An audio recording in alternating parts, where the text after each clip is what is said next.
There is a podcast about an island in the North Atlantic where people have been looking for an incredible treasure for more than 200 years.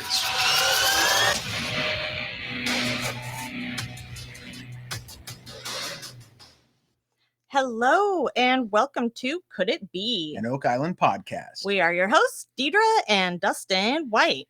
Hey, how's it going? Wow, it's good. We are in season 8 of The Curse of Oak Island. Can you believe it? No, actually, I can't. It's finally here. I've been dying for, last night forever. I've been waiting to find out what they did during this whole crazy pandemic the whole world is going through. Seriously. And what they were up to and what they could do on the island. And we got some answers. Yeah, we sure did. I mean, we started podcasting. I guess this is our third year now. That's really kind of weird to say. Yeah, third season of podcasting about the Curse of Oak Island.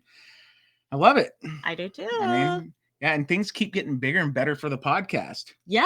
I don't know if, a lot of people probably have seen this by now, but in case some of the podcast listeners don't know that it exists, last night we had a pregame. Yes. It was a live stream on Facebook, and we had Steve Guptill. Yes. And Laird Niven join us, and it was amazing. Yeah, it was a really good time. Like you said, we've kind of been growing over the past couple of years, particularly this last year. We started doing pre-games an hour before. We're doing trivia every week. Oak Island trivia. If giving stuff away. Yeah, if you haven't participated in that, you need to do it. It's a lot of fun. Actually, during this podcast, we are going to have a live call-in portion later on where you, listeners, that people in the chat right now, you can literally call us, talk to us, tell us what you thought of last night's episode, and then we will ask you a trivia question. If you get the trivia question right, you can win an amazing Oak Island t-shirt. Yes. Yeah. And that trivia question will also appear when we do Oak Island trivia on Monday. So you'll have a little leg up.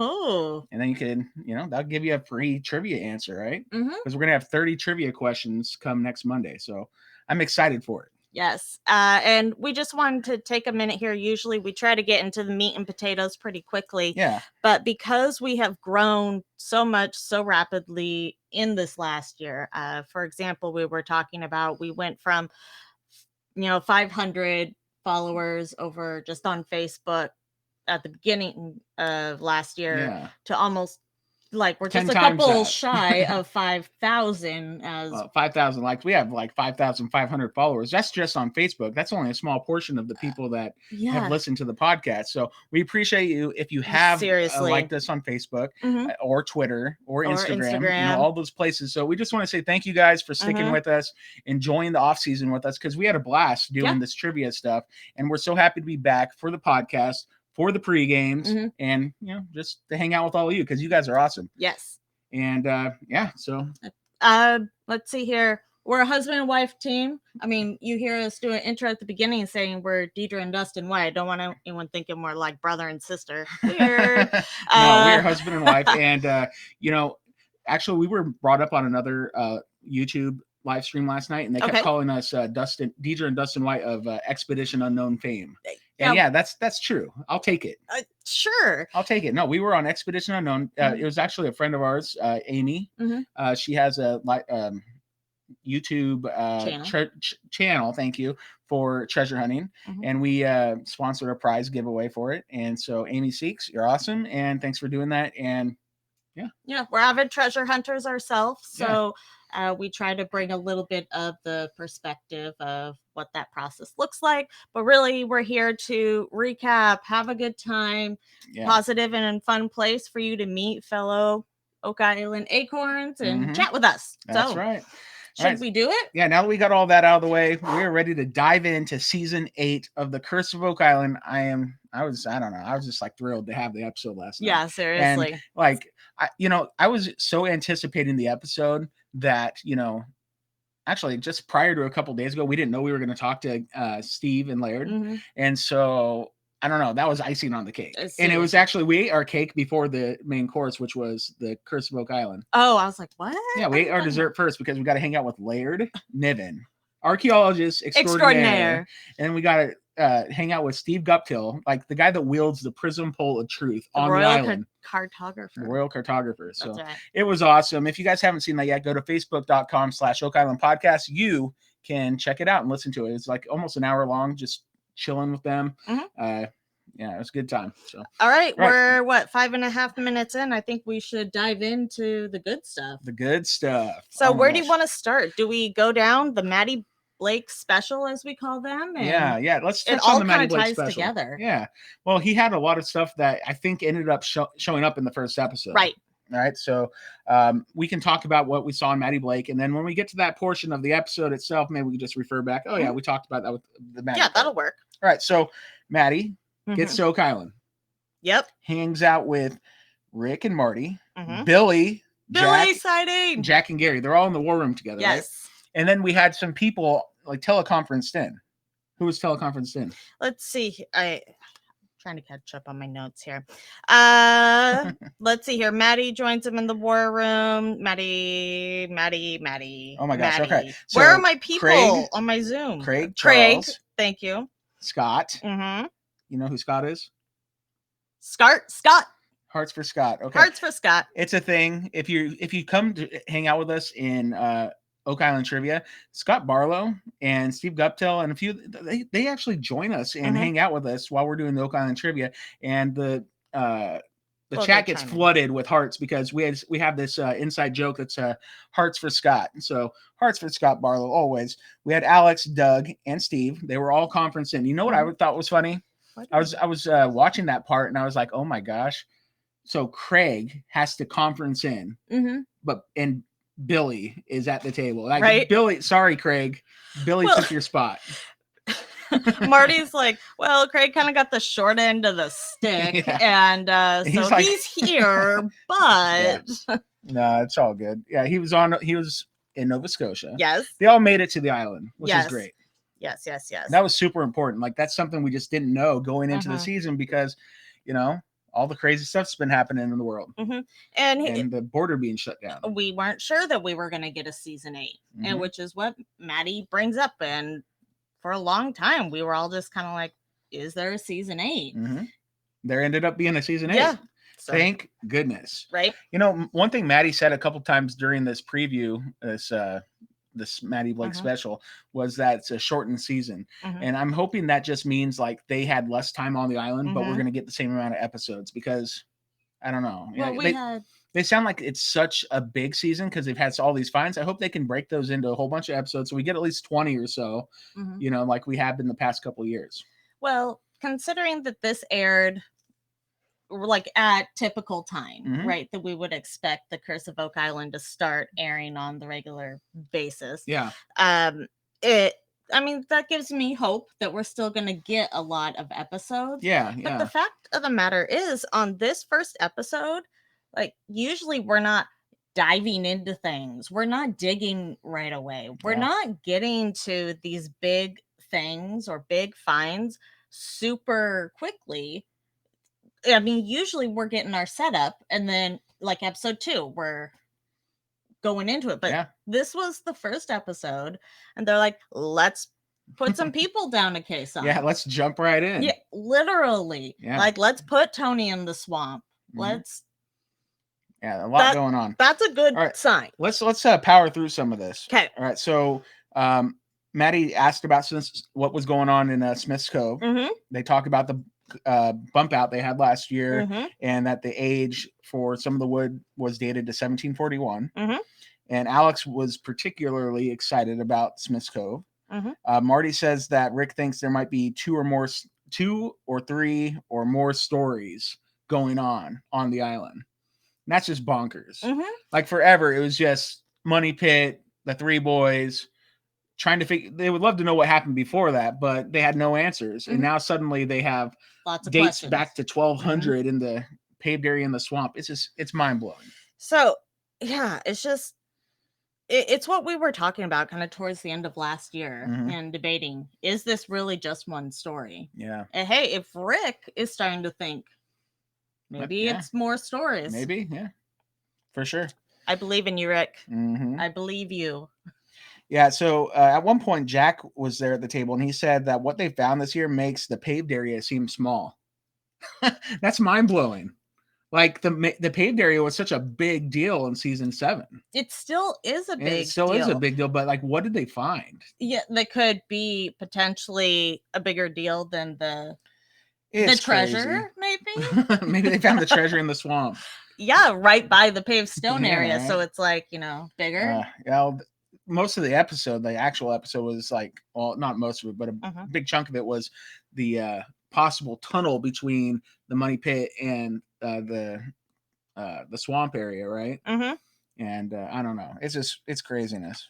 Yeah, and then even as Marty points out, when scientists, which they have plenty on the island, are using words like definitive, that's a big deal when it comes to especially the swamp and this whole challenge of whether or not it's man-made. We're all a little hesitant to jump in that camp. Yeah, so like Marty was saying that they used to say things like highly probable. No, definitive. Like there's no question whatsoever. Man-made stuff going on in the swamp. Exciting. All right, so Rick says that the archaeology on the island has expanded and they needed a team of 3 archaeologists. And that's just like, what? 3? Like they cloned Laird? Yeah, like, well, Laird probably, he could do so much.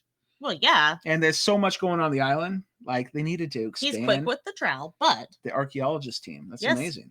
And so and even Craig mentions, we've got new experts come in. So we have, like you said, 2 more archaeologists.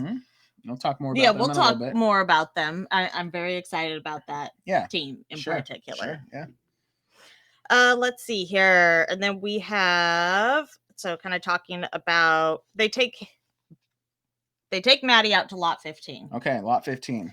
Which we hear a lot of. We do. It seems to be really popular right now. And Rick obviously brings up that lot 15 is a new area of interest for him. And Doug lets him know, get ready to step back in time, Maddie. And I'm thinking, time machine? Yeah, DeLorean. Maybe. Phone booth from Bill and Ted. Maddie's excited. Yeah, Craig talks about the wood that came out of borehole OC1 dating to 1706. I mean, that's like almost 100 years before the discovery of the money pit. That's big stuff. And it confirms that he confirmed that they're digging in the money pit area again this year. So that was cool. Yep. We knew it was going to happen though, right? All right, Maddie joined Terry, Doug, Steve, Charles, Craig, and Rick at the money pit. The money pit, and, right? Yeah, they're looking at some kind of, I don't know, what they had some choice sausage on the countertop, right, or something like that. On the outdoor war room, war room table. That's right. Yeah. So I had noticed I had written down the bag says C9, September 11th, 20. So 2020. Square nail, 95 feet. Wow, I didn't even. Hey, don't give that away. That might be trivia questions. Silly. Then it's a good thing that they're here. Yeah. So, but then right after that, Charles pulls out of his top pocket because he's standing in as the detectorist since Gary wasn't there yet, and shows him this artifact, which is a square nail. Yeah, pretty good stuff. Yeah. Oh, and by the way, I'm not going to use the Maddie Blake special for questions for trivia. Okay. Just FYI, it's just going to be the proper episode. All right. So, and Charles said that there's gold shining things down in C1, right? And because they C1 like came back from the dead. It's like the zombie can. It like keeps coming back. It's the only can still there. It's a zombie can. Yeah. Well, Charles wants to kick the can again, he says. Kick the can. But Maddie brings up that the cord that they're looking at on the table, we all notice it's like heavy in the wood department, right? Yep. And it's like this all kind of with the nail and stuff reminds me of Chapel Vault. Yeah. Well, what about the nail that had some kind of cement-ish? Yeah. And something on it. Also, they said something about this whatever they had penetrated, like whatever they had drilled into, was a shaft that they didn't have marked, right? Yeah, that they didn't know about. That's pretty cool. Like, come on, they've put so many holes down there, and they don't have everything figured out. Well, of course they don't. They don't have the money pit in the treasure yet. Even so, maybe I'm skipping ahead here, but Steve. So he gets to talking about. Well, Maddie asked Steve about, hey, does this kind of all line up with what you're seeing in your data? And we get the shot of the money pit in 3D. And all of a sudden, because they're not straight up and down, these shafts or the cores that they've done, everything's going to vary a bit. Yeah, because you can't. It's hard. It's so hard to drill something straight down, like for that length. Well, it always veers. It goes one way or another. So you don't always get. If you start at the top, you're probably many feet away from your target. 8, if you're like literally trying to go straight down, you're not going to end up straight down. So it's hard. Well, but what I found really fascinating was that Steve said at that 130 to 140 foot mark, it's like everything vanishes, like the end of the different shafts and such, because they've veered. Yeah. So it's like there is actually this whole area under there that they haven't touched, even though when you're looking directly above, it looks like the entire thing has been cored. There's no way it can be anywhere else. So unless you can specifically direct those to where they need to go, it's tough, but it's super awesome. And what did Steve say about what they're gonna do going forward? Well, we all know this argues towards the big dig, right? And we've learned that Steve has a preference for the size of the big dig. We heard about it in the episode, or in the Maddie Blake special. He said they need to go bigger and deeper, like 200 feet wide and 230 feet deep. And Rick practically jumped out of his shoes. Like, he's like, say what? Are you serious? Yeah, that's pretty good. Yeah, I'm not paying for it, said Steve. Well, there you go. That's the right answer. I'm not paying for it. And then Maddie goes to Craig, who is paying for it. He's like, what do you think? And Craig's like, well, we should narrow it down further because it means money. Yeah, big dig means big money. It does. I mean, it is what it is. All right, so then we head over to the swamp. Yep. And Maddie met up with Rick and Marty, of course. Ian Spooner, Billy Gerhardt. Billy. Sorry, Billy when I said Ian Spooner, I should have said Swamplestiltskin. Or Swamp Doctor. Or the Swamp Doctor. So there's a new friend hanging out with them. Yeah, so we have Miriam. Yeah, do you know her last name? I can't pronounce Amira? it. Yeah, I don't know. Maybe. I'm really sorry. If you hear this, Miriam, please tell me how to say it. Yeah. I apologize. But we look forward to seeing what you bring to the island. Yes. Yeah. So she's also an archaeologist, so she's new on the team. I love seeing a girl out there. It's pretty cool. Girl power. Yeah, girl power. Sure. Yeah. Yeah, it's awesome. All right, so Ian Spooner says that it's the driest like summer for like 2 decades in Nova Scotia. Like that's pretty cool. I mean, that's good for them because they got to get a lot done in a short amount of time. So. Let's see here. We see a giant machine out there. Big old excavator. Yes. So Billy's toy of some kind. Basically. He says it's a 30-ton machine that can dig an 80-foot hole. That's insane. And the tracks are actually like they're pontoons. So he could drive straight out in the swamp still if it got flooded. Yeah. Pretty cool. That's awesome. Yeah, I bet Billy loves being part of the Oak Island team. Like, well, of course he does. He's already got his. Billy actually has his own empire, right? He's got like all these businesses and stuff. Yeah. But like, I don't know. I bet he just loves like the opportunity to use some of these other things that he wouldn't normally use in his regular businesses, right? So it's just pretty cool. Yeah. Well, I don't know. Maybe he does. Maybe he does. I don't know. I'm just assuming. Yeah. Yes. But Billy did one thing with the excavator during this Maddie Blake special. What did he do? He strategically parked it so that Maddie couldn't see behind whatever was behind it, because it was something big and special. Yes. And we don't know what it is. But I'm sure I think Maddie said he got a peek around it, right? I don't remember. I'm sure he did. But yeah, who knows? And this is kind of where everybody keeps hinting that they found something big and definitive in the swamp. Man-made. And that's amazing. That is amazing. Ian Spooner was, I think they were actually talking about a lot of Fred Nolan's work in the swamp, and that they did uncover secrets in the swamp, and even Marty agrees with that. And Marty didn't want anything to do with this stinking swamp. Yeah. So it's pretty good when you get Marty really excited about the swamp. That's when your ears need to perk up a little bit. Yeah, seriously, pay attention. Yeah, so Ian talked about the definitive man-made workings found in the swamp. Miriam agreed. She said it was just incredible. And Miriam also said that she's excited to be part of the team, and that every day she's surprised about the things going on Oak Island. We're excited to have you, Miriam. Heck yeah, we are. All right, so Maddie asked if this is the most significant thing they found in the swamp so far, and everyone said yes. Okay, and then we got to bring up the fact that, so they like to mess with Maddie a bit when they show up, when he shows up.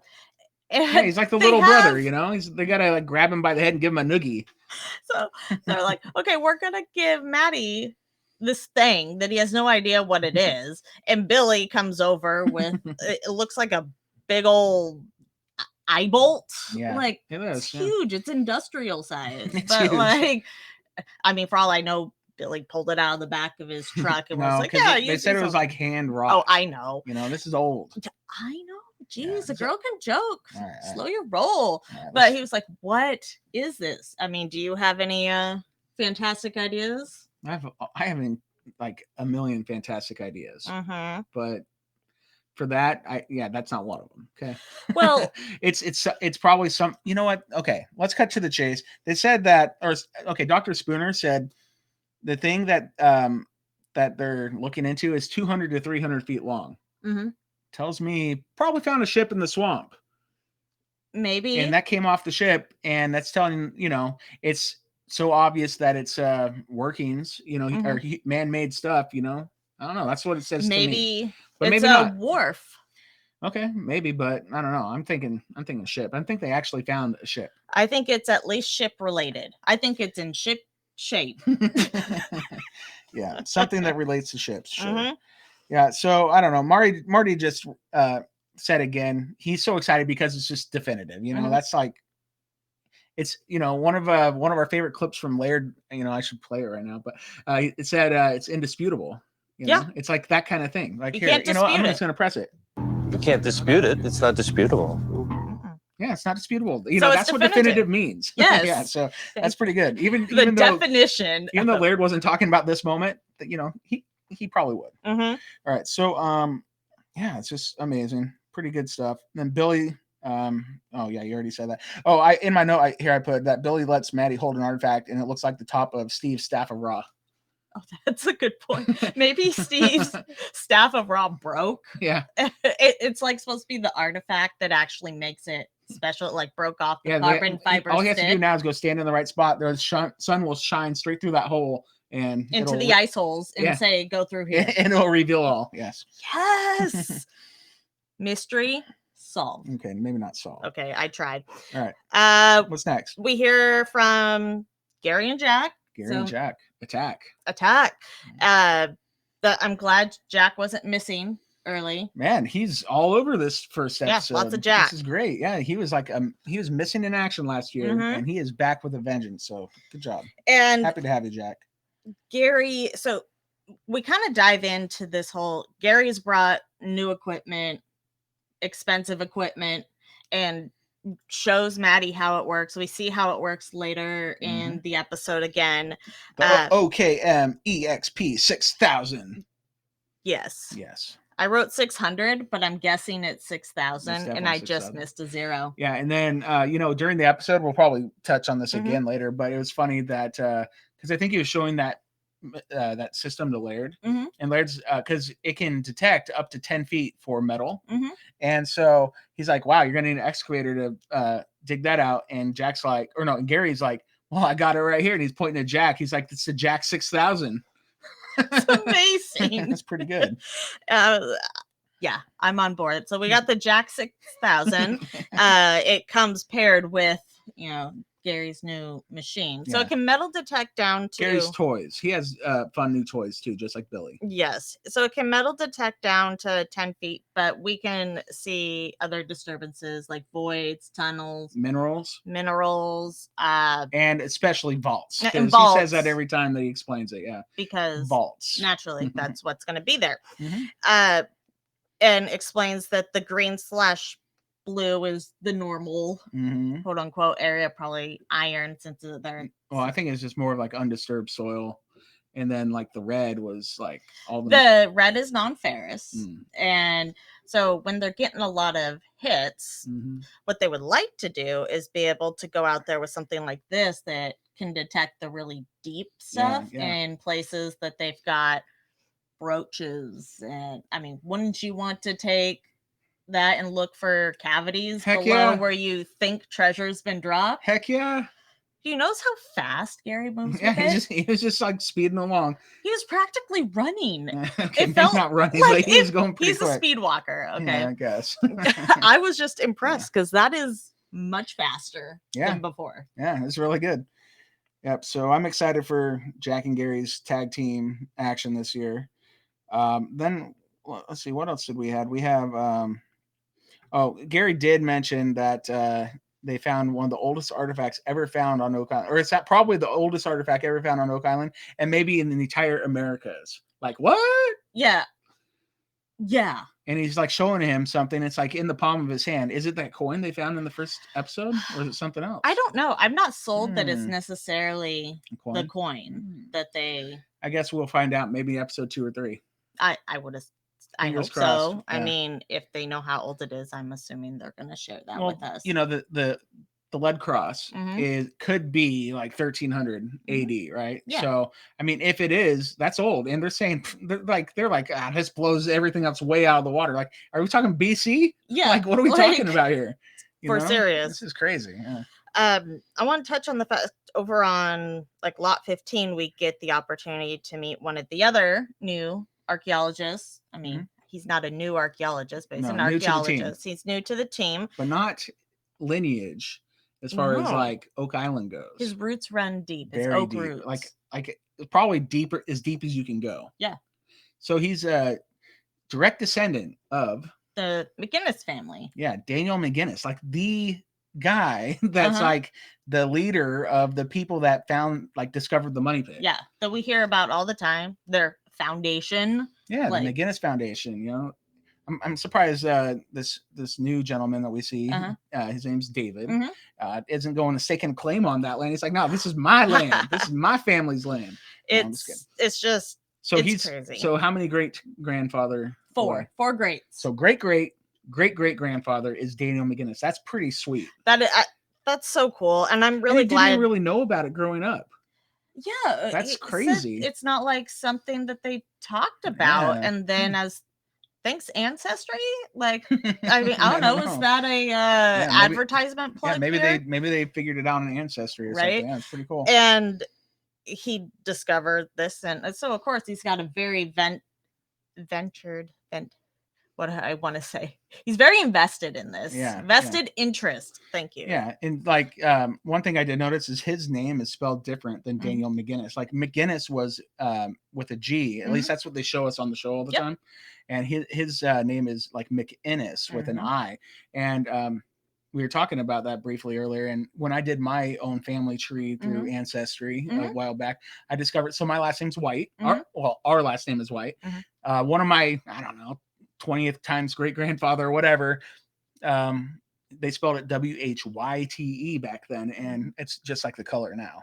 So I mean, things change. Yeah, exactly. It's like my maiden name Shepherd, and as I went back into my lineage, the spelling has changed greatly. 2 Ps, yeah, 2 and Ds. aged, all these other things. On my mother's side, it's Connor, and it started out as O'Connor, and you're the maybe name. You're related to Darcy O'Connor. Maybe.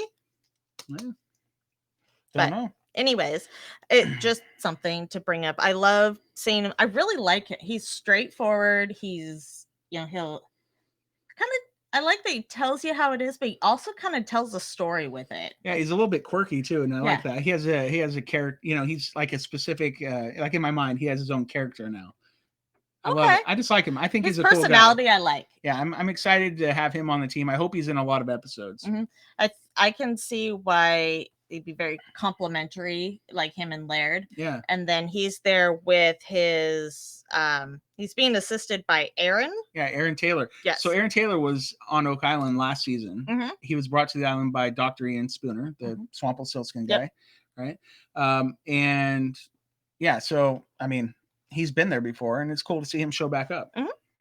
Absolutely. I just wanted to say I was super excited about that. They let Maddie get in there and see how to use a trowel. We got some expert. Oh man, I'm tempted to press that button. Leave the trowel. But we got shown how to use a trowel. Yeah. Which I was kind of excited about. And we learned about there being charcoal there. And I guess it never dawned on me charcoal being dateable. Yeah. Yeah, well, when you met me, I was kind of like charcoal, and I thought I was undateable, but you showed me wrong. You're so and funny. It worked out in my favor. I don't know. I just think the word dateable was funny. Oh, okay. My bad. That's it. My bad. Oh, jeez. Okay. And it shows them recording, photographing everything. And then we move on to kind of wrapping up with Rick and Marty. Yeah. And so like Marty didn't think there'd be a season 8. He just didn't think. He thought it was like done for the season. They were done. Taking a year off. Rick would never take a year off. Rick would not allow. He would have swam to Oak Island if he had to. Yep. But Rick said that they made more important discoveries this season than usual. So like what?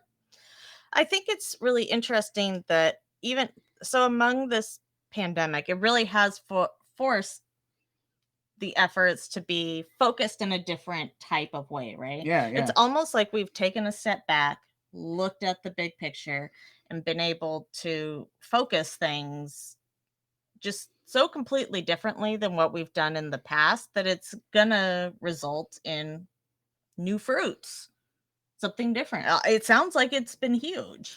Yeah, well, we have Doug, living at the research center, right? And he is basically, just finding every little nugget that they can turn into a project, and they're just going with it this year. So I appreciate everything that Doug Kroll has been up to. I just thought, so when Maddie puts it across, like, give me a word to sum up this season to each of them. They're like, a word, that's not enough. And Rick, he lets him have a phrase. Rick says, hold on to your seats. It's pretty. Yeah. And Marty says, things you wouldn't have thought existed. Then I can't even speculate on that because it's something we wouldn't even think about. It's gonna be something crazy. Maybe they found a UFO. Well, I feel like if Marty is that blown away, then maybe what else can it be? I don't know. Like maybe that's what they found in the swamp, like that. It's a 300-foot long UFO. Yeah. Well, that wouldn't be man-made. That'd be like alien-made. So maybe, I mean, it could be. I mean, we do know that the brackish water holds high amounts of lead and all kinds of probably mercury stuff. too, right? Yeah, probably. Yeah. So Marty said that he was ready to put an X in the money pit after last year, but he thinks that the money pit could be hiding, like literally it could be hiding now, and they have some eye-opening evidence that it's still there. Boom! It was the dynamite. Yeah. So pretty crazy. All right. So now. That's kind of the Maddie Blake special. So good job, Maddie Blake. That was awesome. Yeah, I enjoyed it. After the episode last night, Maddie Blake went live. He does like sometimes he does a little he just has like a little Q&A kind of deal. It was fun. We tuned in, and he actually during that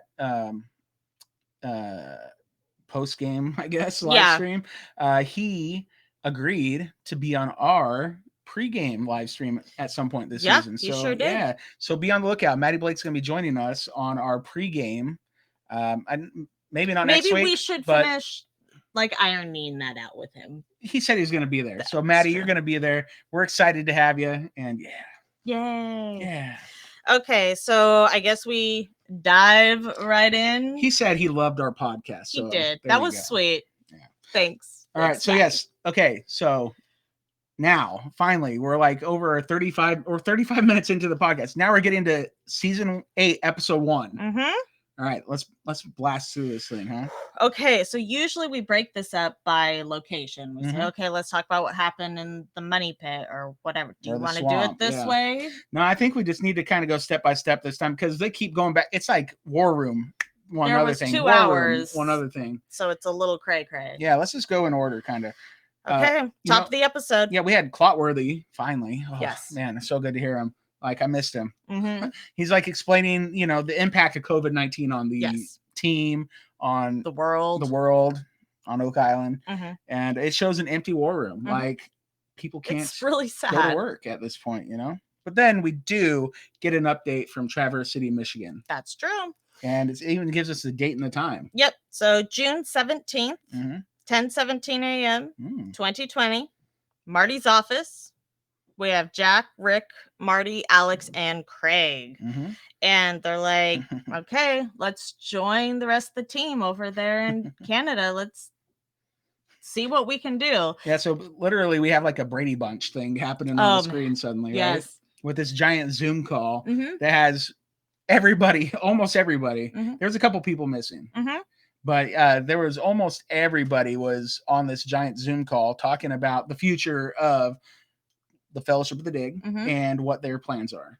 Exactly. And like Marty said, they're looking at 2 options. What does it look like with us being able to get there and maybe with us not being able to get there? And the dig must go on.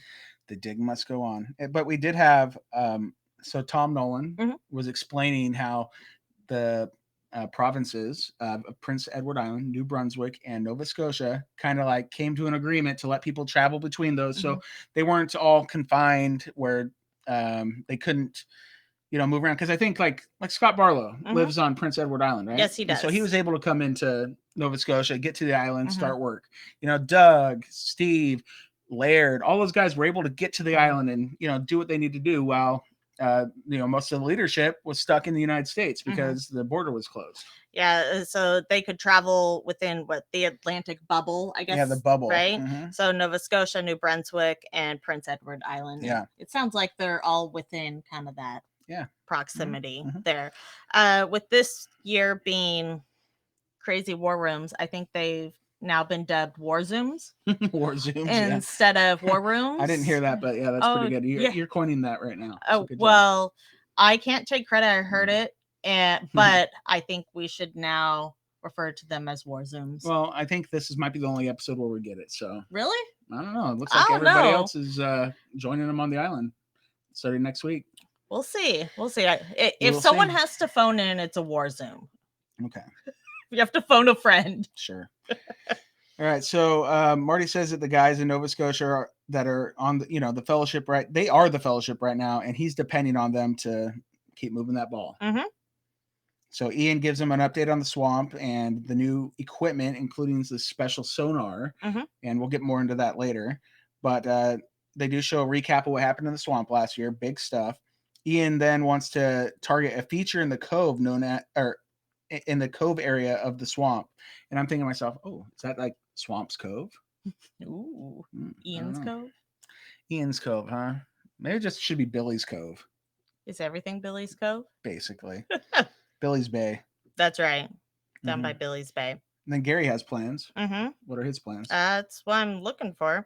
Well, we already talked about that. Yeah, Gary's plans are to do some more deep scanning. Yeah. We went into that with Maddie. And, of course, they're all excited about that. And we got to get Gary to the island. Yep. Yeah, and, he makes it eventually. But, Rick asked Doug about his researching. And Doug has been isolated on the island, and he found 2 new survey maps, including a geophysical study by Beringer, and also a cool map survey map by Fred Nolan that they've been taking some particular interest in. Yeah, that Fred and Dan from when they were working together. And then this survey from 1988, and we're seeing there were non-ferrous hits, potentially a tunnel. And then it disappeared. Followed up on. And then, just some poof. Or as Terry calls it, the Sleeping Beauty survey. Yeah, Sleeping Beauty. It's right. Like, here you go. Well, what is he doing? Is he kissing it, waking it up now? Let's go dig it up. Well, if that's all it would have taken. He's like, I'll kiss all the pieces of paper if it gives us treasure. Well, even then, like Marty said, this feels like we found a treasure map in grandma's purse or in her attic. And I'm thinking, goodies, they found it in the attic. Yeah, for sure. Yeah, so Rick and Marty thank the team for their efforts, for staying together as a team, and then we head to the money pit. Of course, we're gonna open up C1. Yeah, Doug and Charles, they are out there, and they greet an old face to the island, like somebody that's been there a couple years ago that we haven't seen in a while. That's mean. Okay, well, it's someone we haven't seen in a couple seasons. Someone we're familiar with. Yeah, we haven't seen Mike Huntley in quite a while. Yeah, well, he's a diver, and he actually went down into borehole C1. What was it, in 2017? Yep. And he didn't find anything down there, but he did have some metal detector hits down there, and that comes up. He mentions that later on in what their workings in this episode. Yeah, and. Yeah, so Doug and Charles meet him out there. We just kind of get a taste of them setting up in order to go down. Hey, you know what's funny? Like, okay, so they did a little flashback of like, what was going on in C1 when they first did the exploratory borehole, where Dave's like, "Oh, the shiny gold thing," and then they have like this guy that's part of the drill team, and he says huge cavity. I'm just thinking, like, man, that guy's getting a lot of play like lately. It's just funny because like we haven't seen him since then. I don't even know who he is, but he's just like, you just hear huge cavity, like multiple times tonight. Dropping it. Yeah, pretty funny. Do you want to finish up the money pit or the whole thing? Yeah. Well, what else you got? Because like I'm gonna have to flip through the end of my notes and try to find this stuff. You're fine. Let's bounce over to Irving, where they go to next, right? So Rick, Marty, and Craig, they're joining via Zoom. To Irving Equipment Limited. Yeah, and David Irving is throwing out some proposals, and one of them was pretty crazy looking. The honeycomb dig proposal. Whoa. Like, I like honeycombs, like the cereal. It's good stuff. But when you look at it in the money pit, that looks like crazy. Oh, I'm not sure how I feel about the honeycomb method, because even when we backfill like the other holes, we still get backfill when we put down caissons and are pulling it up. It's not like they're leaving those in there. Yeah. Which Marty asks, are we leaving each of them in there? And nope. No, unless there was something that they were like super interested in, right? They can then put in more or less a temporary sleeve, caisson, casing, whatever you want to call it. Yeah. Move on to another one and come back to it later. But yeah, I'm on the edge about that too. Like, it'd be cool to see him to do it, but like, I don't know. I have my heart set on the big dig. Yeah. Like, I want the big dig that Steve Guptill proposed. Right. I want 200 feet wide, 230 feet deep, because they can legit turn that into a tourist attraction and keep it empty. I know, that's like totally even if they had to take stairs down there, I would go down and up those stairs to visit the bottom of the money pit. I'd rather take an elevator, but I would take the stairs. You know what I'm saying? That's saying a lot. Yeah. I mean, I guess we're on board is what we're saying. Yeah, I want Steve's. I'm going to raise my hand for Steve's plan, but I mean, if they go with the honeycomb deal, okay. I mean, I'm excited to see what they find. You must be a Guptill groupie then. You're on board that's with you. His plan. You talk to him a lot more than me, okay? Deidre's like best friends with I am not best friends. And Barlow, those guys. Barlow's a funny guy. Huggy Guppy. All right. What else? Let's see here. So they explain the honeycomb method, and I get the strength and how it would be better, but I'm I'm still not fully sold. It sounds like Marty may not even be fully sold because he says, okay, pause. Get back to us with a presentation on logistics, right? So how are we going to move the spoils They're out? 8-foot cans too. Yeah. Like those are the big ones. Those are the big ones that they did last year, like with Vanessa and Rock Equipment. And there was so many of them. Like I counted, there was over 80. Like there was a lot, and that's just insanity because they did 3 last year. Yeah. So. I have a hard time with it. But something I did catch was they're saying, well, because the big dig could be, another 2 years away. And I'm going, what? 2 years? It could be. So before we start? Something that we didn't touch on about the island being shut down basically for a while. So like all the tours were canceled, right? Yeah. And Deidre and I were actually we had a tour planned for May and it didn't happen. Yep. Sad. Yeah. It was sad. Yeah. So, but silver lining is they didn't have to basically shut down work on the island on the weekends to allow these tours to go through. So guess what? Sorry, Steve. Sorry, Doug. Sorry, all you guys out there. You had to work basically 7 days a week. That's probably what happened, right? Did you guys get any days off? Stop. They don't stop. I don't know. Scott likes to be on the water. He does, but they have to have a day off to recharge. Can you imagine how long I'm just saying, like, I bet you they got more done because they didn't have to, accommodate the tours, which I'm sure they're happy to do. I bet it was eerie quiet, like, with not having everybody probably come strange, through. Yeah, for sure. Probably. All right, so then we had back to the money pit. Yep. Mike Huntley is they're submerging this camera, and when they showed the camera, I was like, wow, that looks like a robot or like a alien or something. It was like it looked like kind of like Johnny Five from Short Circuit. Yeah. So anyway, they put it down. Visibility is actually really good. Like it was surprising. Yeah. It had a light on it. Visibility was good. The inside of that can looked really corroded, huh? Yeah, like all like bubbled up. Yeah, it's pretty crazy because I'm pretty sure it's really smooth when they first put it in. Well, I would think so. Yeah. So they get to the bottom of the case and you could clearly see the teeth around it, which was really cool. I think that's really neat. I really like seeing that. And they get down to 170 feet depth. Yep. And they can see gold-ish like colors. A golden triangle shaped object in the wall. Pretty neat. I mean, that's got to perk up their little, the hair on the back of their neck or whatever, right? Like shiny gold thing. Shiny gold. That's what we're here looking for. That's what they want. Shiny gold thing. Yeah. So they find something that looks like that. Then they find another little one, and Charles described it. It might be pea size, but it's gold. Yeah. So they need to take note of it. And they found a third one. So they had 3 targets going down there. Plus whatever Dave and Charles saw back in the day on the camera being put down the borehole originally. So basically they have 4 possible targets down there. And that got Rick really excited. Well, yeah, any gold targets, let alone 4. Yeah, so it's just a good chance. So they didn't hesitate in making a decision to sending somebody down there to investigate. Which it did, and unfortunately, it wasn't Mike Huntley because he had other obligations, I guess. So he left, and we had a new team come.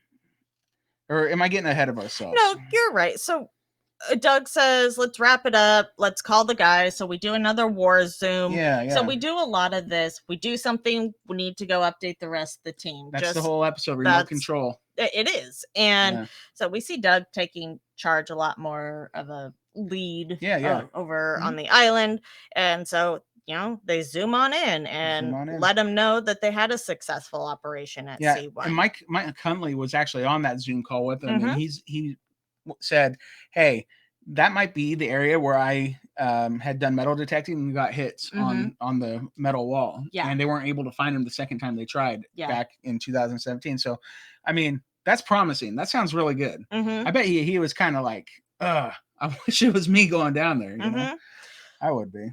But everybody's excited that's on the call. And like you said, they don't hesitate. They said, okay, let's do it. Let's do the thing. Let's go check it out. So according to Robert Clotworthy, 2 days later, we have a new crew and diving team coming in and they mean business. Yeah, they had a lot of people, a lot of equipment, and a lot of GMCs. Yeah.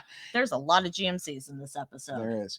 So RMI Marine, they were called in to do the dive. And it looks like the leader from that company, or maybe the manager or something, I don't know. Yeah. Rob Ritchie, right? Yep. But they specialize in underwater survey and recovery. So sounds good. Sounds like the people that need to be there. So we had Jack, Gary, Craig, Rick, and Marty join in via teleconference, Zoom. They zoomed right in, and they were told that the dive was going to be out 20 minutes. And they had a hyperbaric chamber set up to avoid the bends for the diver. Yeah. And the diver's name is Tyler Newton. And then they also had ambulance on standby. Yep, because you never know. Safety first. Safety first. That's everybody's top priority. So they have the hyperbaric chamber, and they get to watch the play-by-play. And so they lowered him into the hole. They have this little trap door on the bottom of the cage that he went in. He zoomed himself down, basically, and he took some samples and looked around, and he cut something off the wall, something that looked a little bit shiny. Poof. Then it floated away down to the bottom. Could that have been a coin? Maybe not, but maybe. I don't know. Like it did look pretty so good. When I was a kid, a big thing, like if you go to a video store, like they don't have video stores anymore, like Blockbuster or something. So they had this machine where it's just like this plastic thing. You stick a coin in the top and it's full of water, and it has like a little turny thing on top, and you try to catch it on one of these platforms. And then you'll like win a free rental or something. I don't think that's the situation here. No, I'm just saying, like, the way it moved, whatever that was, flipping around, it looks just like the way that one of those coins would flip in the water going down to the little platform. Like, so that's where you were going. That's where I was going. It looked like it could be a coin, because that's definitely the movements a coin makes in water. Yeah. Just saying. I feel really bad for Tyler, because he was like, oh, and then used a different word. And I'm sure he gets a lot of guff for that. Sure. It's like, okay, I guess we'll move on to trying to get some other samples. And they do. And then he gets out of there. And then Rick comes in. He's like, well, you know what? We really want to find that thing that he dropped. So we'll just pump air in and suck the water out and get the all the silt and everything from the bottom to come up through. It's a technology they used back in season 1, episode 1. That's what I was thinking. What did they call it? I forgot what it was even called, like the technical term.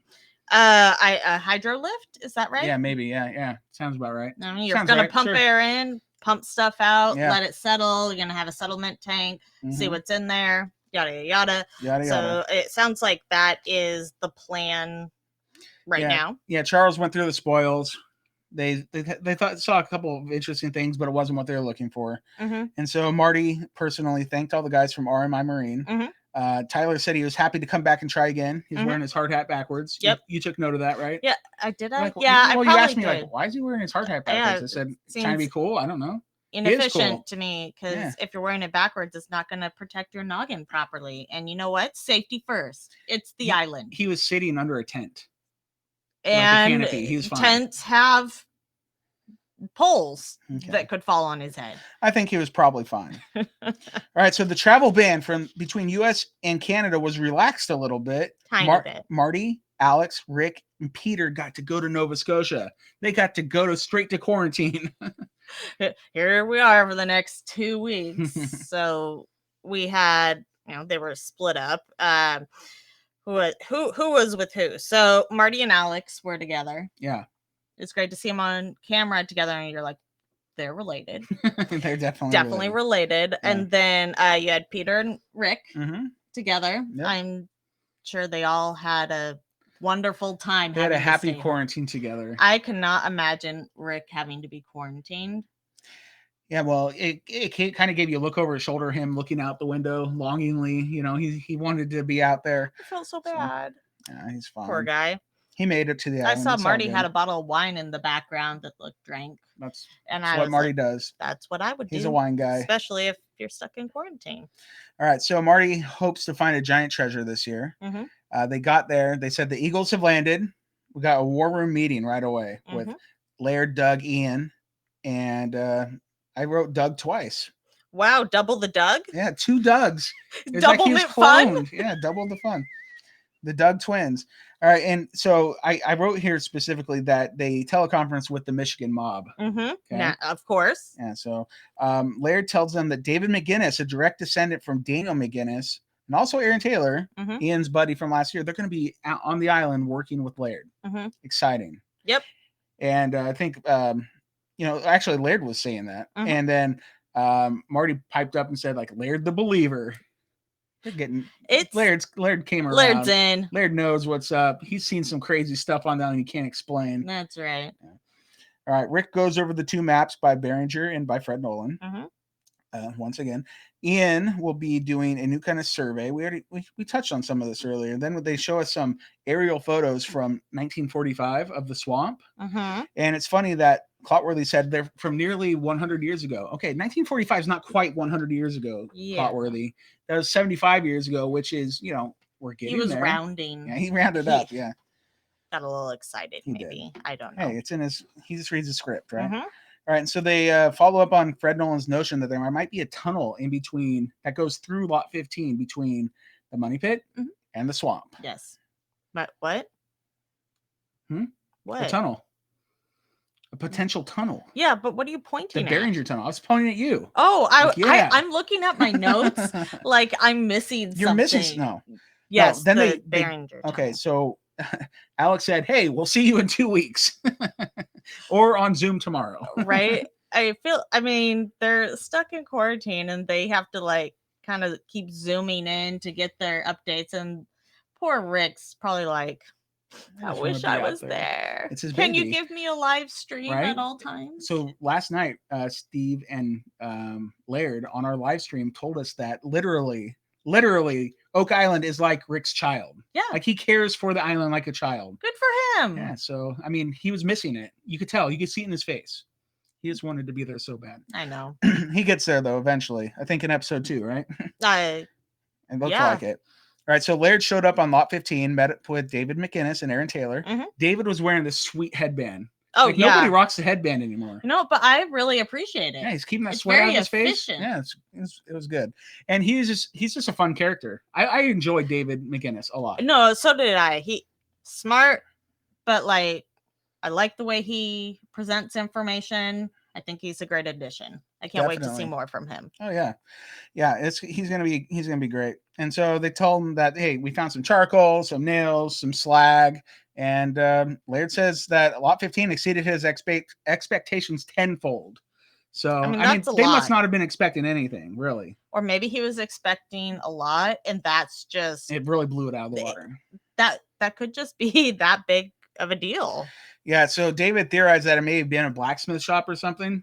Yep. But then later on, or actually next, we have a war room meeting with the Michigan mob once again. Well, and I want to point out that Laird...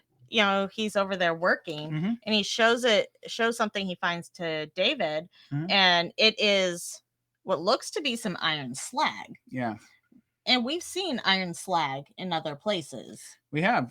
And like, very deep. Isn't it mostly in Smith's Cove? I thought we were getting some up from the Money Pit and all kinds of places. Yeah, it's been a while since they found, since they've been excited about slag. I think that was mostly season 6, but yeah, you're right. I think there was some in the Money Pit. That made me think, they aren't blacksmithing on we've had that conversation, and this might actually be proof to the contrary. Well, they thought maybe it could be blacksmith. So what do? They bring in a blacksmith. Carmen Legge showed up on the island, but we didn't get to see it, unfortunately. No. That's okay. No, it's not, because I really like Carmen Legge. He's a good, cool guy. But they had another Zoom room. They showed the artifacts, the nails, the slag. Definitely not natural features, right? It's not a house. It's not a barn. Carmen Legge said it was a tar kiln. A tar kiln. And it was used to break. It could have been used to break down tar or into tar related products like break down wood. And so Carmen Legge dated it from 1550 to 1620 and made by the English, like English style. Yeah. Well, yeah, it's mind blowing. We're talking about tar, and what Laird brings up is this could potentially tie together some of the activities we've seen in Smith's Cove and over in the swamp and the money pit. Yeah, even Laird said something about the money pit. Laird doesn't even like the money pit. Seriously. He stays out of the money pit and he's like, whoa, like this can explain some stuff.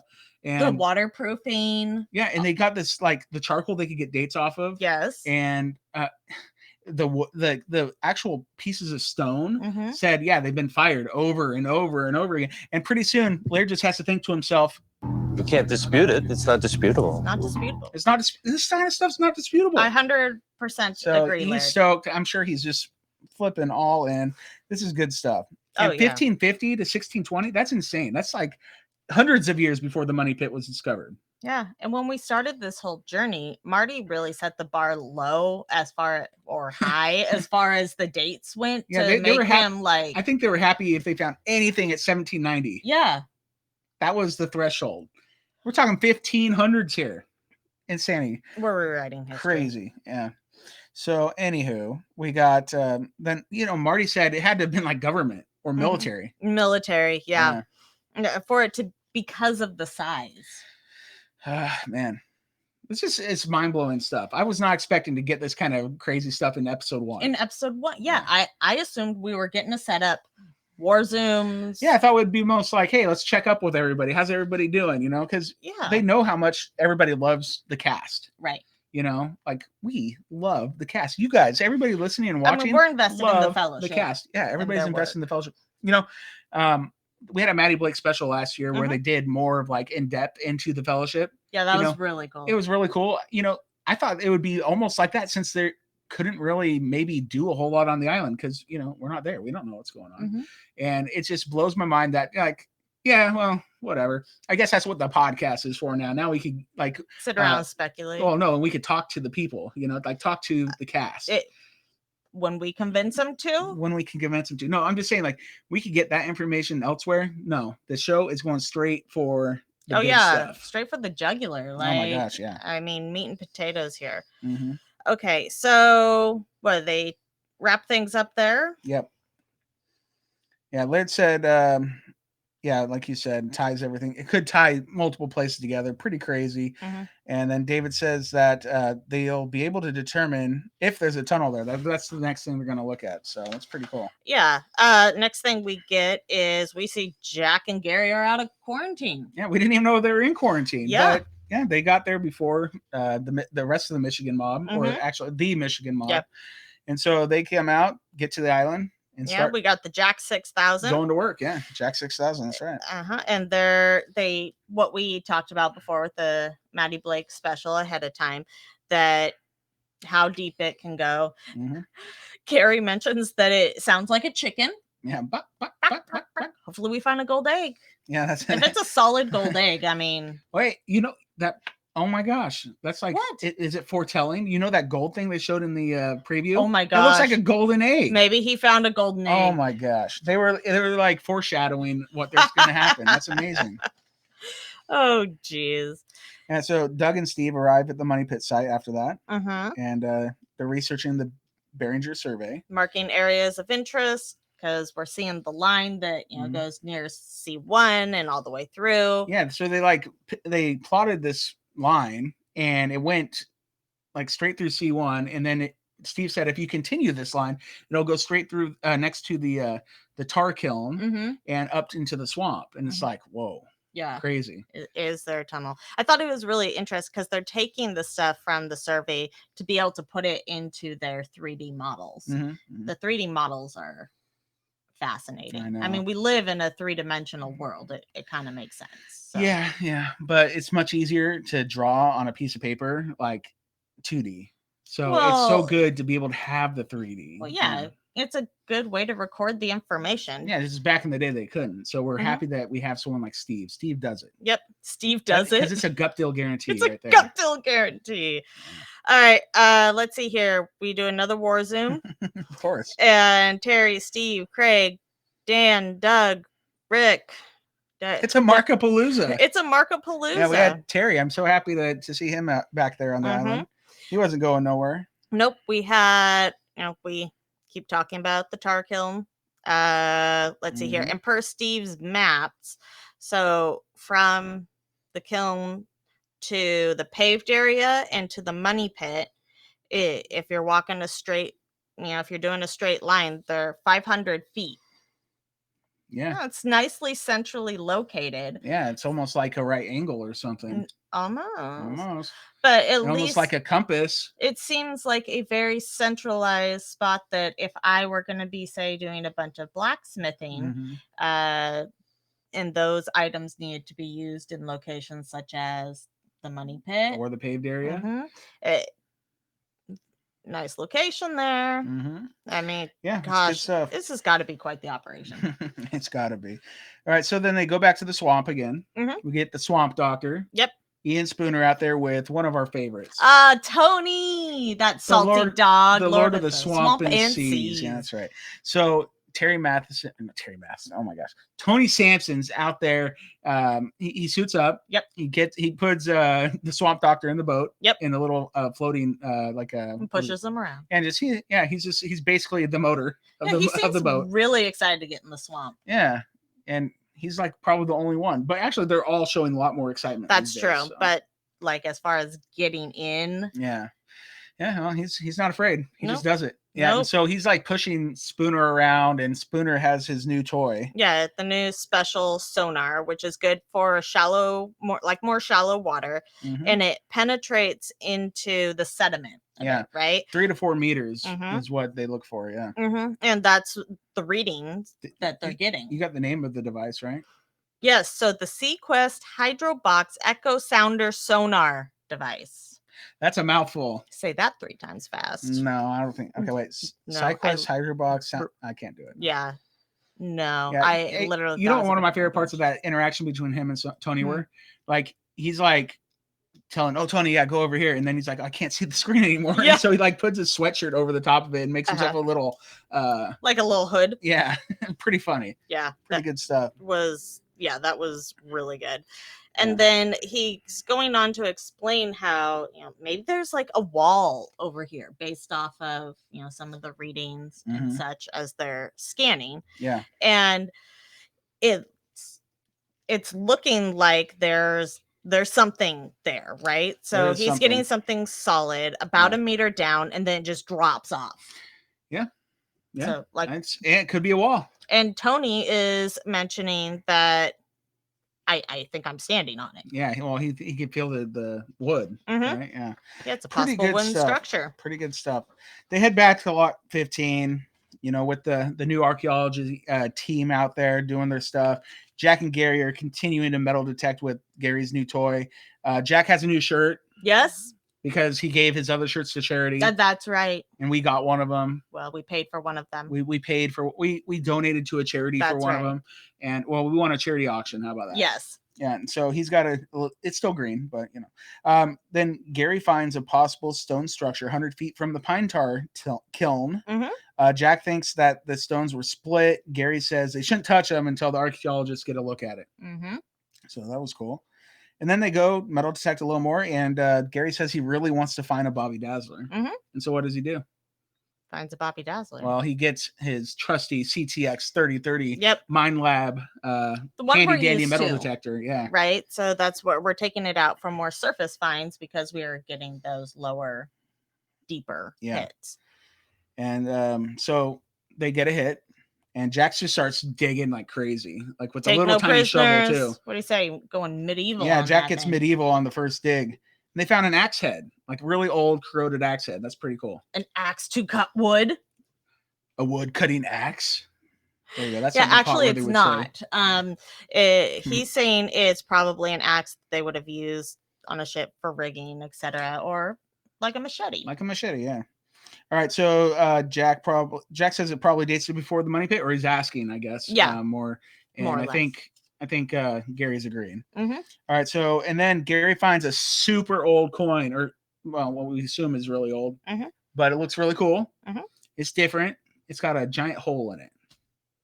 A square hole. Don't Canadian money just normally have holes in them? Or isn't that like a thing? No. What are you talking about? Like not normally, but like don't they have coins that just like have giant holes in them? I do not think so. The only ones I've seen came were Chinese, and they were ones Dad brought home from the military. Oh, okay. So you think that's Chinese? He said it's exotic. He says it's not American. My guess is it would be a Chinese. That's insane. I had to guess. That's insane. On Oak Island. Yeah, on Oak Island. And I don't think it just fell out of someone's pocket. Yeah, that's just bizarre. Yeah. I don't know. That's crazy. I mean, if it's because they said it's like, I mean, if that's the thing that they were showing Maddie Blake, and it's like the oldest thing ever found on Oak Island, or maybe even America, in the Americas. I mean, wow. But it doesn't mean that 2,000 years later, somebody had it carrying around and didn't just drop it. You know? Yeah. Who knows though? But even beyond that and these finds, I mean, while they're scanning, I mean, Jack practically trips over this stone structure that's there. I mean, it's clearly something. It's clearly something. I mean, the way the rocks are cut, and they both are like, oh my gosh, we need to go tell Laird. Like, they're ready to run, and Jack is, I don't even want to step over it. They're like, hey, that's a good team. I like it. They take it as serious business. Well, that's what you want. I mean, you find something like that, and then you're finding artifacts. That's a good sign. That's a good sign. And it's not far from the kiln. It's very true. 100 feet away. Pretty crazy. Yep. All right. So then they go back to the research center to show off their top pocket find. Of course, because, we got to wrap it up in there. Yeah. Well, Charles is like, what's up, guys? And they're like, I don't know. I got something up here in my top pocket. And Charles is like, oh, let me see. And he's like, well, maybe, actually, this is good enough. Let's bring in the Michigan mob. Yes. So he says, let's give them a call while they're in quarantine. And he gets everybody all excited. Yeah. And they're like, oh, are you excited? He's like, yeah. Let's show it to us. Here. And he goes, yes, no, I'm not gonna. I was thinking that is messed up. Your boss is in quarantine and you're taunting. He's taunting him. Like, did you check out Jack's face? Because he was shocked that Gary would do that. It's crazy. Oh, what did Marty say? Rick, what do you think about these guys dorking us around? And Rick, I don't like it. Yeah. But I guess they've had to play along. What are you gonna do? You can't leave the house. No, maybe when the camera shut off, he's like, "Okay, yeah, take a look at this." I doubt it. I highly. You think they made him wait the extra day? I guarantee. Yeah. Pretty neat, and that's kind of where the first episode ended. With that little cliffhanger for the leadership of the fellowship. Yep. But next week on the Curse of Oak Island, the Michigan mob is out of quarantine. That's right. And Doug's saying, it feels like the fellowship's finally, we're all getting back together again. Yeah. Yes. That's what we love. Go Team Fellowship. These guys have nothing but like deep respect and love for each other. Oh, so seriously. All right. So then we have Jack and Gary. They're metal detecting together. Oh, duh. And then they find something that makes Jack exclaim, what the? Yeah. And that's all you hear. Yeah. So it freaks him out after he's like gone to town digging on it. I mean, Jack is in full digging force right now. He sure is. This piece was really interesting to me. So the wash table. You have Steve out there and two new people we haven't seen before. Yeah, but it's like almost like maybe Steve graduated and he's the lead of the wash table now. I thought he only found rocks at the wash table. No, that's just what he finds first. Oh, got it. Yeah, he filters. Yeah. But then, so they hand it to Steve, and he says, "This is what we're looking for. It might be the find of the year." Like what? That man, the find of the year. It was like a piece of lead, right? I don't know what it was. Yeah. I wasn't there. I know nothing, honestly. I know. And it's pretty exciting though. I mean, the coin was exciting, and this might be the find of the year. Pretty exciting. Might though. Yeah, and so then what do we have? We had David. This is McInnes, right? He says that not only is this thing, whatever they're looking at, is man-made, it could go back to 1500. And Laird says that it could have been used for construction of the money pit. There you go, Laird. He's going back. Laird's getting excited about the money pit. I know. Laird's like, bring on. He must be Team Money Pit now or something. Gee whiz. Whew. So we have a lot to look forward to next week. We sure do. The episode actually ended at the very end with a little in memory of Kevin Burns. Yes, that was so nice. So we haven't talked about that in this episode, obviously, but Kevin Burns was the creator of The Curse of Oak Island. Yep. He approached Rick and Marty Lagina about, making this a TV show because he thought it'd make good TV. And guess what? He was right. Dude was a visionary. Well, yeah, and got to give him credit because they'd been approached multiple times before, and it was Kevin that got them to do it. He got them to sign on the dotted line with Prometheus Entertainment, and they made one of the best shows of all time. The number 1 rated like cable TV show on Tuesday nights. I mean, that's amazing stuff. Like 3 to 4 million people in the United States and Canada watch it, and then around the world, 10 million to some people. I think that's what someone told us one time. Like that. And I mean, that's a lot of people. A lot of people really invested in what's happening, and we wouldn't know any of it if it weren't for Kevin Burns. So, right. Rest in peace, Kevin Burns. But I mean, it was nice at the end. They had a little, in memory of. So. Yep. All right. So that is the episode, but we're not done yet. We got a couple things going on. How about, would you like to, is it Clotworthy time? Yeah, let's go ahead. Clotworthy time. All right, let's talk about what the Clotworthy moment is real quick. So, as you guys all know, could it be? And Robert Clotworthy, our wonderful narrator, always has what we call a Clotworthy moment, or 12. But we picked two of our favorites, and put them out there for you to vote on, and then we share with you next week what the winner was. And that's usually in the form of a question. Yeah, usually. Yeah, he's good at that. All right, so what are the contenders for the Clotworthy moment this week? All right, so first one is a pine tar kiln, possibly constructed by the British military and dating as far back as the 16th century, nearly 2 centuries before the discovery of the money pit. Wow, that was a lot. Yeah, it was. Pine tar kiln. Well, that's something you can't say 3 times fast either. No. Pine tar kiln. Yeah, cool. Good Clotworthy moment. So it's going up against something, and what is it? All right, it is going against a tunnel, one that possibly connects the C1 shaft to the mysterious rock formation on Lot 15. The same formation that is noted as being a tunnel entrance on the survey map of the late Fred Nolan. Wow. You like the long ones. Yeah, so... I really enjoyed the extended cut, like the Clotworthy extended cut. Yeah, I do. It's good stuff. I thought those were both really good ones. All right, so a tunnel or pine tar kiln. Yes. All right. So if you want to vote on this week's Clotworthy moment, all you got to do is go to facebook.com/OakIslandPodcast. Yes. There will be a post there, hopefully later today, where you can choose one or the other, and you can make your voice heard and choose the Clotworthy moment of the week. You could also vote on Twitter. Yes. And you find us on Twitter by going to Twitter and finding @OakIslandPod, right? So it will be, you'll have to click to select on Facebook or on Twitter. The only way your vote counts is if you use the poll there. It doesn't count in the comments, guys. You got to use the little button. Got to use the click. Button. So keep an eye out. Dustin will get those posted probably this evening, and you'll be able to vote for them, and we'll get to share them with you next week. That's right. We'll tell you who won. All right. So now is a fun moment. This is something brand new to us. It is trivia time. We want one of you guys to call us right now. Wait, what? Did you open the line I back did. up? Yep. Okay. 360-836-4549. Somebody call us. We'll put you on the air with us right now. We'll ask you a trivia question, and then about this episode. And if you get it right, you'll get an Oak Island t-shirt. How cool is that? The coolest. It's the coolest. So somebody give us a call. Don't be shy. Let's hear from someone. Let's hear from someone. Well, yeah, let's listen. Or let's somebody give us a call. 360-836-4549.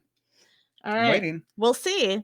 Otherwise, while we're waiting, should we talk about either where they can find us on social? Sure, go for it. That up.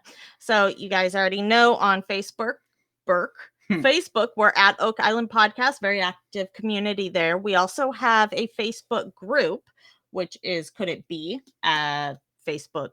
Could it be an Oak Island group? Yeah, there you go. So it's affiliated with our page, which is at Oak Island Podcast. You can also find us on Instagram at Oak Island Podcast. Twitter, we are on Oak Island Pod. Our email. Mm-hmm. Oh, got a call. We do have a call. One moment, and I'll see if I can patch them in. Hello? You're on Oak Island Podcast. Who is this? Oh, this is Dana. Beth? Dana.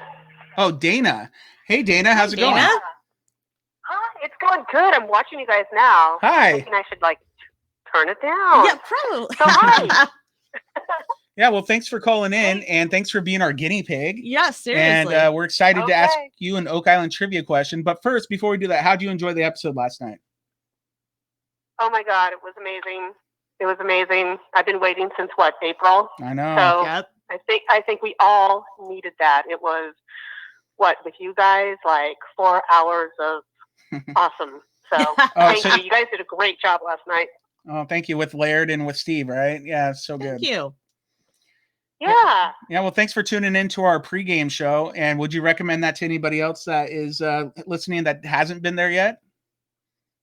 Oh, absolutely. Okay. Absolutely. You guys just make it so much fun. And the interviews were terrific. Oh, good. They were so funny. They were so funny. So, what was on Steve's pants? I don't know. Someone said something about a dryer sheet, and I was like, I missed that. So we're gonna have to go back and check it out. Steve. Well, I thought that he found a dryer sheet on his pants, and then he pulled it off. It was really, really cute. So, but I could be wrong. I don't know. Yeah, that's funny. We'll find out. All right. So, okay. Yeah, we'll look into it. All right. So we're going to ask you an Oak Island trivia question right now. This trivia question will show up on Monday when we do our Oak Island trivia. Okay. And so, so anybody listening right now that wants to join us on Monday at 5 p.m. Pacific, 8 p.m. Eastern, you can do that, and you'll have one answer ready to go already. All right, so here's the trivia question.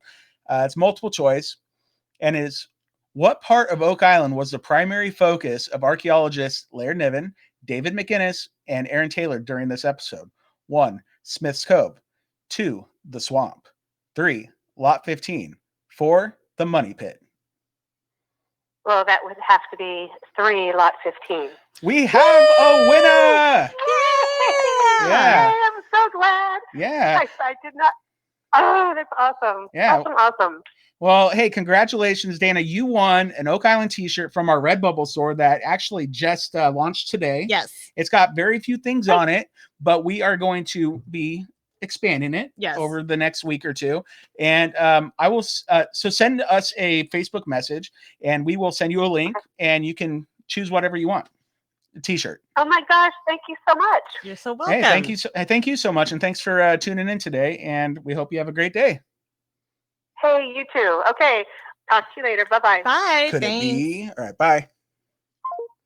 Hey, that was awesome. That was awesome. I forgot to push our special button for that, though. No, that comes next. You haven't forgot that yet. Oh, I haven't? Yeah. Okay. All right, so we would need to do that now, but congratulations to Dana. We're really happy for you and excited, so I'm glad you won. All right, so go ahead and press your button now. Whoa, hold the phone.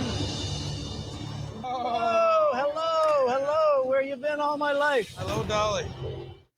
Hello, Dolly. All right, so this is the portion where we're going to do emails from listeners, or we'll do voicemails if we have them. We don't have any voicemails today because we actually had somebody call in, and I just answered the phone and chatted with the person for 10 minutes earlier. Yeah. But he did send an email too. So fantastic. Let's go ahead and do that. All right, so we have the first email. It says, "Hey, Deidre and Dustin, I may or may not have yelled no when this diver dropped the shiny gold-looking coin in C1. I know the guy felt awful. I hope they were able to retrieve it somehow later on. This season looks like it's going to be amazing. Thanks for all the both of you do." That's from Becky D. Thanks, Becky. And yeah, we may have done the same thing. Yeah, we were like, no. I swear I heard all acorns around the world. Collectively around the world, yeah. No. It's almost like in Star Wars when Alderaan exploded. Obi-Wan Kenobi, he was far away, but he could feel it. That's a bit dramatic for a coin falling. It's the same thing, basically. All right. So the next one is great show.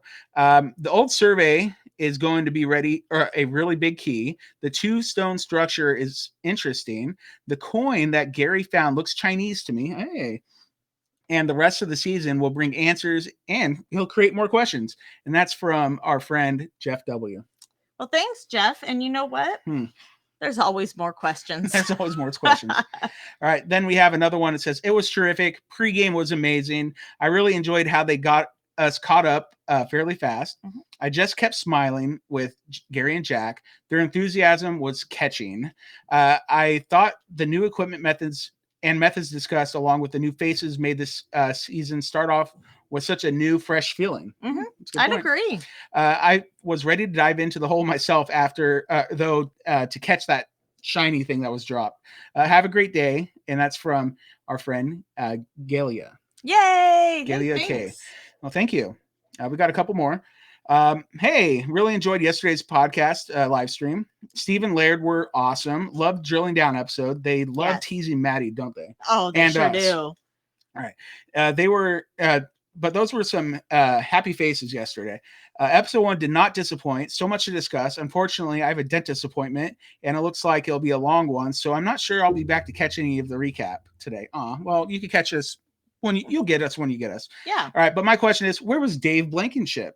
I can understand if he was being cautious about the virus and not actively involved in activities on the island, but he wasn't even on any Zoom calls. Hope all is well with him. You know what, Maddie? That's from Trish M. Oh, thank you, Trish. Thank you, Trish. That's so kind of you. And yes, you can watch this whenever or listen, because of course it's going to go on our normal podcast feed. Yeah.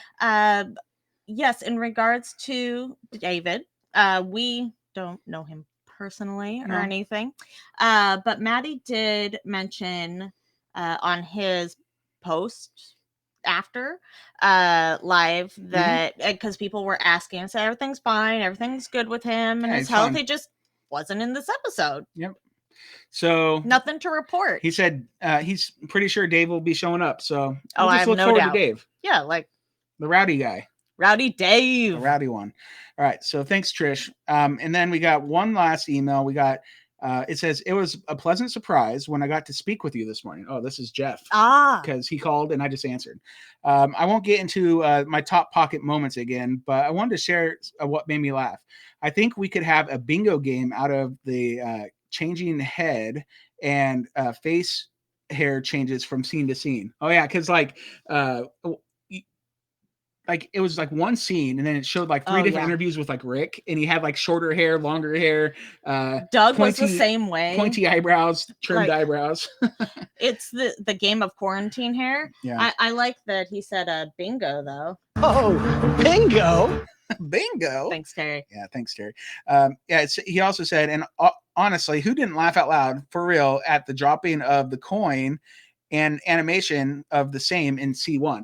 Like the animation, I don't know. I think everyone was just like, no, more than laughing. Well, the animation, I had it like flipping, like you were saying. Yeah. So yeah, I don't know. I was comforted not because there were millions around the world watching the island come back to life, but because I knew my friends were smiling and feeling upbeat like Gary Drayton. Cheers. And that's from Jeff S. Aw. Thanks for reaching out, Jeff. Yeah, seriously. Awesome. Yeah. So we want to say thank you guys for reaching out to us. That was a lot of fun to read those. And we'll do that every week. You guys send us some emails. We'll take a little bit of time to read them out. All right. So we have one more thing. We have a 5-star review. I haven't read these in a long time, so just want to get one of these out. And we want to thank Dana's Pod for leaving this iTunes review. Apple Podcast review. It says, more than fans, they are real treasure hunters. That's us. Dustin and Deidre White have crafted an entertaining podcast that is equal parts fanboy/fangirl and experienced treasure hunt researchers. Their serious investment in the dig has landed them interviews with cast members and leading scholars on the subject of Oak Island. Beyond the theory talk, however, is a healthy dose of delightful geekiness. So geeky. Including the creation of multiple sets of collectible cast trading cards, weekly live stream contest, and a potentially disturbing obsession with all things Billy Gerhardt. We are Billy's fan club. Yeah, we love Billy. I love a good Billy sighting. Check them out. They're so good that the cast members are regular audience members during Facebook Live sessions. Boom! Goes the dynamite! Yep. Hey, thanks Dana's Pods for leaving that message. That just makes me feel warm and fuzzy right here. And you know what? For those who are just listeners that aren't watching this, but I'm looking at the chat and I'm seeing Dana's here and she's saying that's me. And she's the one that just won. Thank you. And she just won our it's all kinds trivia. She just won a t-shirt. Dana, killing it. Thanks. You're awesome. Thanks for showing us all that love. So, appreciate it. Yeah, if you want your review to be read, well, it should be a 5-star, and get it on there. We like to check them out, and we read all of them. Yes. Of course, we like feedback, and always that's how we grow and get better, and we'll continue to try to get great interviews. Hey, before we go, though, I want to do one more thank you. Thank you to Deidre, because Deidre, she does all the work on this podcast. Like, I'm here. And I take notes and stuff, but Deidre is the one that gets it out, gets everything set up, the back end, probably the front end too. Like everything about the podcast she does. So Deidre, I just want to say thank you, and you're awesome. Thanks, babe. Yeah. Well, I do all the technical. I just show up. And the lighting. Yeah. Everything. And anything else. I'm holding a mouse just so that I can. Yeah. Well, she's awesome. She even let me get LASIK surgery this year. So thanks, babe. Yeah. I'm here to help your eyes. Yeah. All right. So next time we'll be on is on Monday. We have trivia at 5 p.m. Pacific, 8 p.m. Eastern, and there'll be 30 Oak Island trivia questions based on season 8, episode 1 of the Curse of Oak Island. Correct. You guys, your goal is to go there and make sure that you beat Jeff S. from Arizona, because he wins a lot. And we need more people to join us. And we have a ton of fun. Like literally we have dozens and dozens of people playing Oak Island trivia together and just having a great time, having a blast. We do. It's definitely one of my favorite times of the week. Yeah, so I already told you all our social media handles. The only other thing is our email. If you want to email us, is OakIslandPodcast@gmail.com. That's right. You could also come and visit us on a live stream we're going to have on Tuesday, 1 hour before the Curse of Oak Island airs on the East Coast. We will have that pregame where we just hang out, chat about what happened last week, what we think might happen this week, and just have a good time with each other. Maybe we can convince someone else to come hang out with us. Sometimes we do giveaways like we did last night. We had a couple of people win t-shirts just showing up and hanging out at our live stream.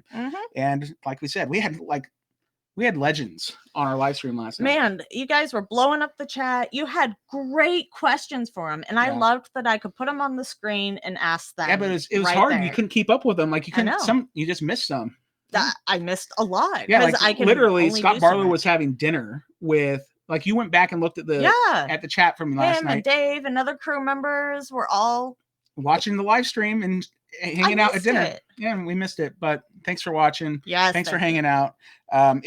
One last thing that we would like to talk about is we have Patreon to support us if you'd like. So you can go to patreon.com/OakIslandPodcast and you can support us on with a monetary value per month. And it used to be where people that support us would get these trading cards every month. That's something we tried to keep up with, and it wasn't a thing anymore. So we actually every month's a lot. Yeah, it was a lot, and we took that off of the Patreon thing. So if you want to change your membership with Patreon, please feel free to. Yeah. But what we're gonna do now is just we'll just appreciate your support. Yeah, we'll occasionally send random stuff to our patrons, but we're just gonna appreciate your support going forward, and we're gonna use whatever money we do get from that to just roll it right back into the podcast, into prizes for everybody to win during these live streams and stuff. And if that's something you'd like to do, please feel free to do it, and we would really appreciate it. And thanks to everybody that already has. Like literally the past, like since the season ended, I think we've refunded every month of Patreon because we couldn't fulfill that trading card thing. Yeah. But now the trading card thing is gone. But we will keep making them, and we will occasionally send them to people. But it's just not going to be like a guaranteed thing because per month. We have a life and we have a lot going on. So we do. So, but we appreciate anytime anybody supports us. We're still going to be making them. But it's just not going to be on, like he said, the same way. Yeah. Doing 6 a month is a lot. It's a lot. But the only way still you're going to be able to get them is if you're a patron. But those will be things that we'll be sending out. So we are still finishing up the superhero series, and actually we're doing an expansion pack for Pirates, Knights, and Kings. Yep, we got to add some new people. Like Dr. Ian Spooner doesn't have a Pirates, Knights, and Kings card. Got to fix it. Yep. And so those are going to be things that are given away, not for sale. Just FYI. Yep. And like you could win those through Oak Island Trivia. So there you go. There's options to get it. All right. The last thing is redbubble.com/people/Oak Island Pod. That's where you'll find our Redbubble store, and you can purchase some t-shirts there and stuff. That's where Dana's going to go to pick her Oak Island t-shirt she wants. She can even wait a couple days until we get a couple more designs on there if she would like, because it's barely started. It's barely started. We've got the Gearhart design. We have Steve's Walk Tall and Carry a Big Stick design, and we have the Oak Island Friends design up right now. So there's some cool stuff there, but we got more coming. Yep. Promise. Yep. All right. I think we're done. I think that's it. Hey, thanks to everybody that came in the chat today. You guys are awesome. We saw lots of cool chatter going on. Thanks to everybody listening all over the world. We have, we're like in almost every country. So yeah. Woo! Thanks, you guys. All right. Well, until next time. Could it be?